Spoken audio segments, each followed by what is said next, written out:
आउज़ुबिल्लाहिमिनश्शैतानिर्रजीम बिस्मिल्लाहिर्रहमानिर्रहीम। शुरू करता हूँ अल्लाह के नाम से जो बहुत ही मेहरबान हमेशा रहम फरमाने वाला है। अस्सलामुअलैकुम। 12 नवंबर 1996 को तकरीबन शाम के 7 बजे यूनाइटेड स्टेट एयरफोर्स का एक प्लेन C-141 दिल्ली की तरफ कुछ सप्लाईज लेके जा रहा था। अचानक प्लेन के पायलट को आसमान में एक रोशनी दिखाई देती है। जब वो पायलट इस रोशनी के करीब पहुंचता है तो वो देखता है कि आसमान से दो बहुत बड़ी फायरबॉल्स तेजी से जमीन की तरफ जा रही हैं। तो वो परेशान होकर फौरन दिल्ली ATC के साथ कांटेक्ट करता है। वहां पर मौजूद थे VK दत्ता, जो पहले से ही 2 प्लेन्स को कांटेक्ट कर रहे थे, लेकिन उनकी तरफ से कोई रिस्पांस नहीं आ रहा था। VK दत्ता ये सोच भी नहीं सकते थे कि हवा के अंदर ही 2 जहाज आपस में टकरा गए हैं। असल में जो अमेरिकन पायलट ने फायरबॉल्स देखी थी वो कोई फायरबॉल्स नहीं थी। इनफैक्ट वो 2 जहाज थे जो आपस में टकराए थे और उसके बाद तेजी से जमीन की तरफ गिर रहे थे। आज का हमारा ये टॉपिक दुनिया की हिस्ट्री का सबसे बदतरीन मिड एयर कोलिजन का है। ये कोलिजन दिल्ली से 100 किलोमीटर दूर चरखी के मकाम पर हुई थी, जिसके नतीजे में 349 लोग दम तोड़ गए थे। अब इस वीडियो में हम देखते हैं कि आखिर इतनी बड़ी टक्कर कैसे हुई, और इसके साथ साथ ये भी डिस्कस करेंगे कि इन्वेस्टिगेशन से क्या साबित हुआ कि इसका कसूरवार कौन है। Welcome to our new video. अब इस सबको डिटेल में समझते हैं। 12 नवंबर 1996 को शाम के 6:32 पर सऊदी अरेबिया एयरलाइन की फ्लाइट 763 टेक ऑफ करती है दिल्ली के इंदिरा गांधी इंटरनेशनल एयरपोर्ट से। ये एक बोइंग 747 प्लेन था, जिसके अंदर टोटल 312 लोग सवार हुए थे, जिसके अंदर से 299 पैसेंजर थे और जबकि 23 क्रू मेंबर थे। ये सारे पैसेंजर तकरीबन वहां पर कामकाज के लिए जा रहे थे। मेन कैप्टन का नाम था कैप्टन खालिद और इनके को पायलट थे नजीर खान। मेन कैप्टन के पास 9000 से ज्यादा का फ्लाइंग और एक्सपीरियंस था। सेम उसी टाइम पर कजाकिस्तान का एक चार्टर्ड प्लेन 1907 दिल्ली के लिए रवाना होता है शिमकेंत एयरपोर्ट से, जिसके अंदर टोटल 37 लोग सवार थे, जिनमें से 27 लोग पैसेंजर थे जो दिल्ली ट्रेड के लिए जा रहे थे। मेन कैप्टन का नाम कैप्टन अलेक्जेंडर था, जिनके पास भी 9000 से ज्यादा का फ्लाइंग एक्सपीरियंस था, और इनके को पायलट का नाम एरनिक था। यहाँ पर मेन बात समझने की ये है, जैसा हम लोग रोड्स पर गाड़ियां चलाते हैं, इसी तरह आसमान में एयरवेज बनाए जाते हैं ताकि किसी किस्म का भी इंसिडेंट ना हो। लेकिन बदकिस्मती से उस दिन ये दोनों प्लेन सेम एयरवे पर ट्रेवल कर रहे थे। क्योंकि ये काफी पुरानी बात है, उस टाइम में दिल्ली का सिर्फ और सिर्फ एक ही एयरवे बनाया गया था और इसको दिल्ली की ATC काफी अच्छे तरीके से मैनेज भी करती थी। और उस दिन इन दोनों प्लेन को ATC officer VK Datta handle कर रहे थे।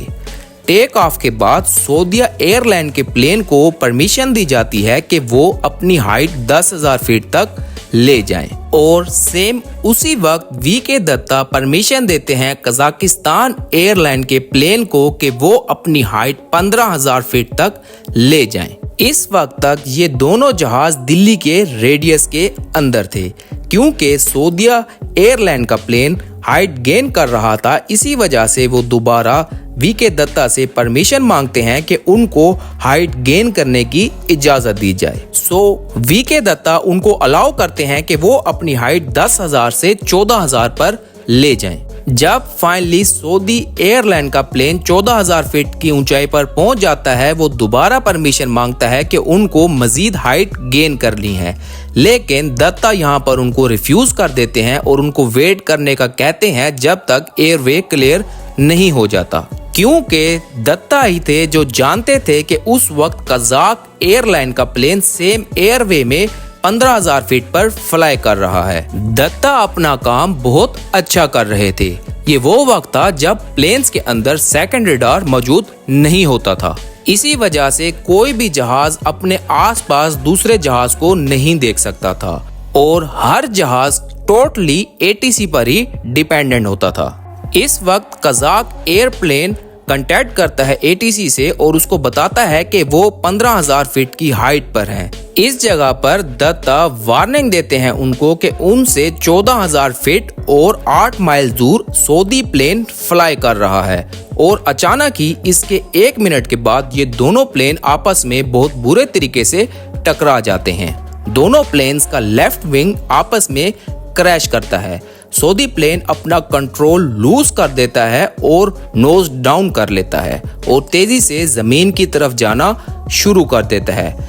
कजाक प्लेन भी अपना बैलेंस लूज करता है और स्विंग करता हुआ जमीन की तरफ गिरना शुरू कर देता है। चरखी में मौजूद लोगों को एक जोरदार आवाज सुनाई देती है। जैसे ही वो बाहर आते हैं देखने के लिए तो वो आसमान से देखते हैं कि आग नीचे की तरफ तेजी से गिर रही है। और इसके बाद जैसे ही जहाज जमीन में क्रैश करते हैं एक और जोरदार धमाका सुनाई देता है। ये दोनों जहाज आबादी से दूर खेतों में जाकर क्रैश होते हैं और इन दोनों जहाजों में 7 किलोमीटर का डिस्टेंस होता है। इतने डेडली क्रैश के अंदर कोई भी पैसेंजर सरवाइव नहीं कर पाता। Saudi plane 1000 kilometre per hour की ज्यादा स्पीड से जमीन की तरफ गिरता है, जिसकी वजह से उसकी नोज जमीन के अंदर 10 से 12 मीटर तक धंस जाती है, जिसको बाद में खुदाई करके निकाला जाता है। और यहाँ पर इसकी इन्वेस्टिगेशन स्टार्ट हो जाती है कि आखिर जब दो जहाज 1000 फीट के डिस्टेंस से वर्टिकल फ्लाई कर रहे थे तो वो फिर अचानक कैसे एक दूसरे से टकरा गए।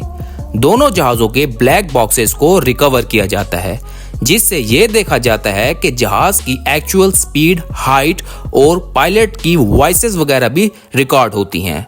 सबसे पहला इल्जाम तो वीके दत्ता पर ही लगता है, क्योंकि वो ही एटीसी में उस टाइम अकेले इंसान मौजूद थे जो इन दोनों जहाजों को कंट्रोल कर रहे थे। लेकिन यहाँ पर हैरानगी की बात तो ये है कि जब इन्वेस्टिगेशन मुकम्मल हुई तो वीके दत्ता बरी हो गए, यानी कि वो अपना काम बहुत अच्छे तरीके से कर रहे थे और इस सब में उनका किसी किस्म का भी कोई कसूर नहीं था, क्योंकि उस वक्त एविएशन इतनी ज्यादा एडवांस नहीं थी।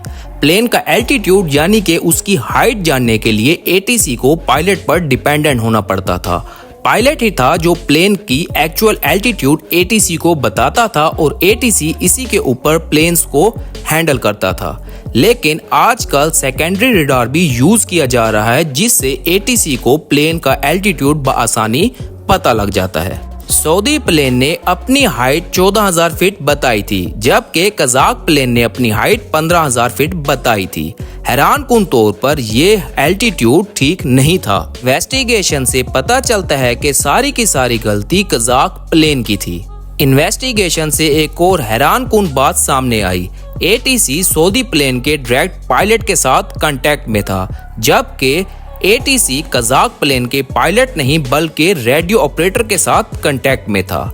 ये रेडियो ऑपरेटर पायलट्स के बिल्कुल पीछे बैठा हुआ था और प्लेन का एल्टीट्यूड बताने के लिए इस रेडियो ऑपरेटर को पायलट्स के मीटर पर झांकना पड़ता था ताकि वो एटीसी को अपनी एक्चुअल एल्टीट्यूड की पोजीशन बता सके। हकीकत में क्रैश से 2 मिनट पहले तक कजाक प्लेन की हाइट 16,348 फीट थी और वो तेजी के साथ नीचे आ रहा था। यहाँ पर सबसे बड़ी कंफ्यूजन हुई जब वीके दत्ता ने उनको बताया और वार्निंग दी कि 14,000 फीट पर सऊदी एयरप्लेन फ्लाई कर रहा है, तो कजाक प्लेन का रेडियो ऑपरेटर झांकता है और झांक के उसको कंफर्म कर देता है कि वो लोग 15,000 फीट पर ही फ्लाई कर रहे हैं, लेकिन हकीकत में वो भी 14,000 फीट पर फ्लाई कर रहे थे। लेकिन जब तक रेडियो ऑपरेटर को रियलाइज होता है कि उसने बहुत बड़ी गलती कर दी है तो वो फौरन पायलट्स को कहता है लिफ्ट द प्लेन और साथ साथ ये भी कहता है डोंट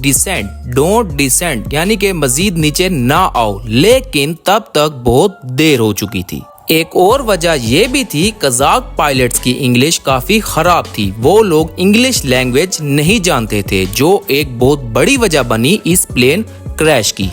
इस क्रैश के बाद एविएशन के अंदर काफी ज्यादा तब्दीलियां की गई, जैसा कि प्लेन्स के अंदर सेकेंडरी रडार लाजमी कर दिया गया और एंटी कोलिजन इंस्ट्रूमेंट हर प्लेन के अंदर इंस्टॉल किए गए और नए एयरवेज बनाए गए, जिसके अंदर अराइवल और डिपार्चर का एयरवे अलग अलग बनाया गया।